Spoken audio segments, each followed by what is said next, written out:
I'll get started with our background research. So according to this page by the World Health Organization, there's many different types of background electromagnetic radiation in the world. However, most of it is non-ionizing and does not cause any damage to human health unless the strength is really very high. So as you can see from this table on the right, researchers have compiled a list of all the common forms of non-ionizing electromagnetic radiation in everyday life, and found that in 99% of cases there's not enough electric field strength to generate any cause of health concern. So yeah, that's why we decided to base our project not on the effect of electric fields itself, but rather the fears of electric field. So yeah, despite the lack of this evidence, there's still a large portion of the population that believes that electromagnetic radiation is harmful, because it is quite a hard phenomenon to understand, and that you have invisible kind of electromagnetic waves passing through your body, and so some, especially the older generation, will fear the electromagnetic radiation. So for our problem statement, we decided to analyze the effect of the electromagnetic infrastructure on property prices, and the biggest example we could find of this was the effect of power lines on nearby properties. So a lot of our background research comes from this study by Stephen Bottomiller in 2013, who found that in the United States cities of Portland and Seattle, houses with nearby power lines will reduce its property price by up to 10%. However, it's worth noting that such effect has not been observed in different cultures, like in Japan, where there's many overhead power lines, but there's no cultural feel of them, and so there's no noticeable drop in property price.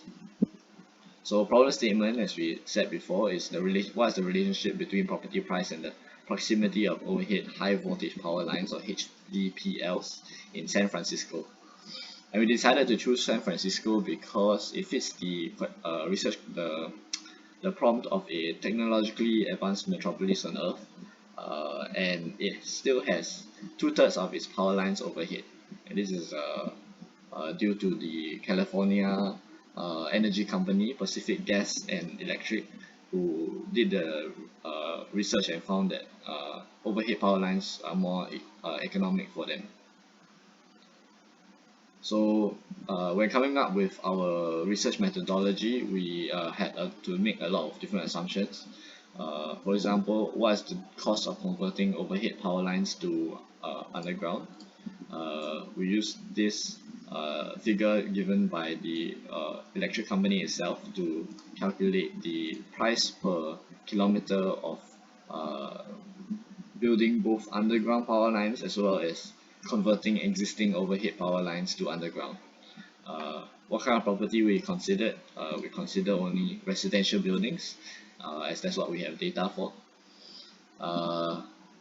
What are the effects when you vary the voltage of the power lines? If you have a higher voltage power line, will it cause a larger drop? For the scope of this research, we decided not to do that. We just look at the power line itself and assume that the effect is the same. Another question is, how do we model all the houses that are affected by a certain power line?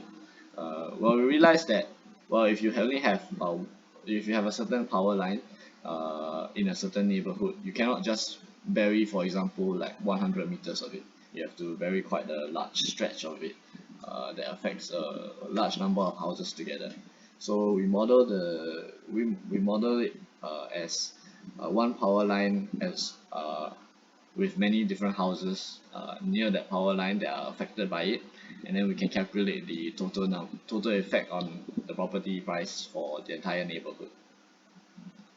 So with that said, we asked what's the threshold for deciding whether the power line should be underground or not. We simply calculate the cost of building the underground power line and compare it to the projected drop in property prices. So yeah, there's other pros and cons of having underground power lines, but we do not consider those for the purpose of this research. So with all those assumptions in mind, our variables are one, the original property value of the property without considering the power line, without the power line in place. We have the distance, the value for each property, as well as the distance from the property to the power line in meters, as well as the length of the power line in kilometers. Then for our dependent variables, we have the cost of changing power line from overhead to underground, as well as the projected loss in property value. So at the end of the day, if the projected loss is greater than the cost, then it is worth to change the power line to underground.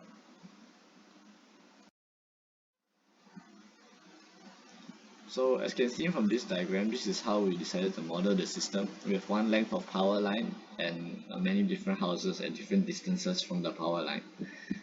So to calculate the cost of changing the power line is simply the length of the power line multiplied by the figures that we shown above, like 1.8 million per kilometer.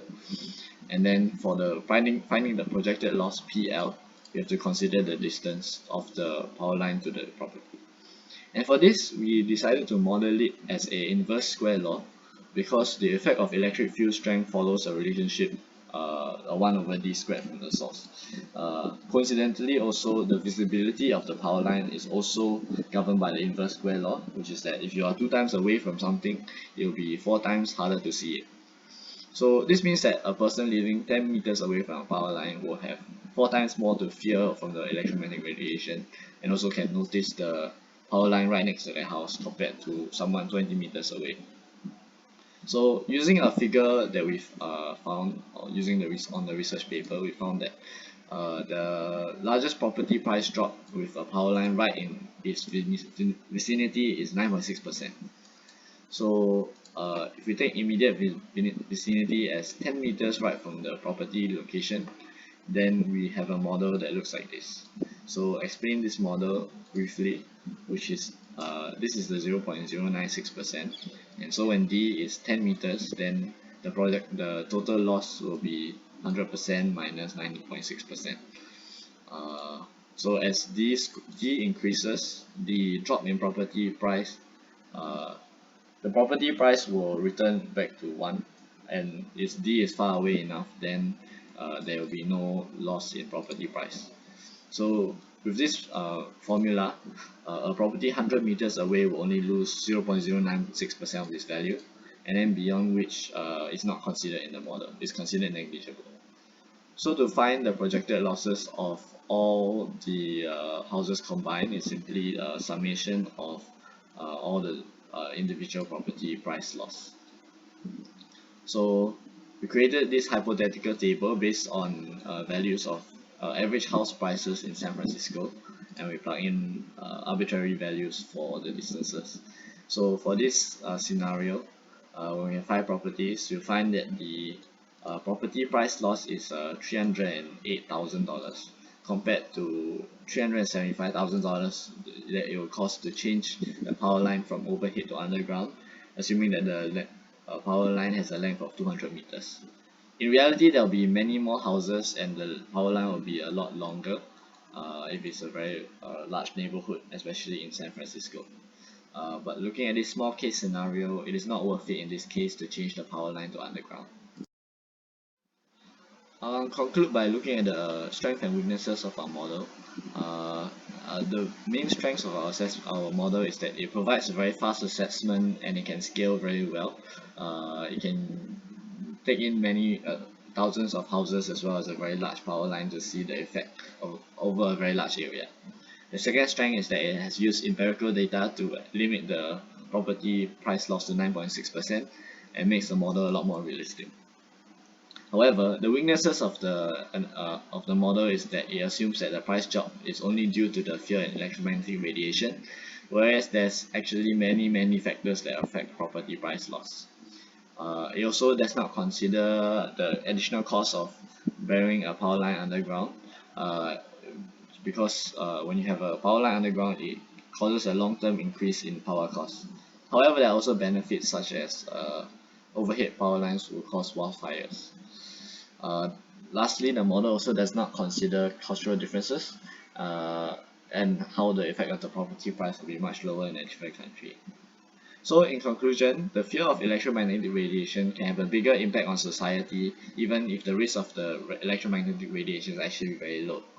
And this has been shown as the presence of a power line causes a drop in property value in hundreds of thousands of dollars.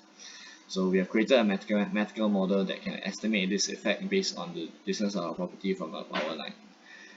So that is the end of this video.